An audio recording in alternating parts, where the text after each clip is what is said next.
বলতে বলতে রথ চলে এলো, তাই সবাই রথের কাজে ভীষণ ব্যস্ত হয়ে গেছি। কালকে রাত্রে আলপনা দিচ্ছিলাম সবাই মিলে, তারই একটা ক্লিপ তোমাদের সঙ্গে শেয়ার করলাম। অনেকটা জায়গা জুড়ে আলপনা দেওয়া হয়েছে জানো তো। কালকের প্রায় রাত 1টা পর্যন্ত আলপনা দেওয়া হয়েছে, তাও শেষ হয়নি। তারপর আজকে সকাল থেকে আবার গিয়ে আলপনা দিতে বসেছিলাম। তো শেষমেশ দুপুর 2টো 3টের সময় কমপ্লিট হয়েছে। এবার তোমাদের সঙ্গে কমপ্লিট লুকটা শেয়ার করি।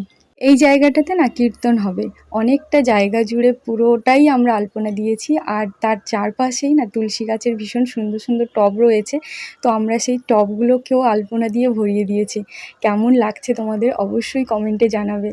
আর সবাইকে রথের অনেক অনেক শুভেচ্ছা, সবার রথ খুব ভালো কাটুক। আর যদি আমার ভিডিও ভালো লেগে থাকে তাহলে অবশ্যই চ্যানেলটাকে সাবস্ক্রাইব করো নতুন নতুন ভিডিও দেখার জন্য। আজকে তবে আসি, দেখা হচ্ছে কাল।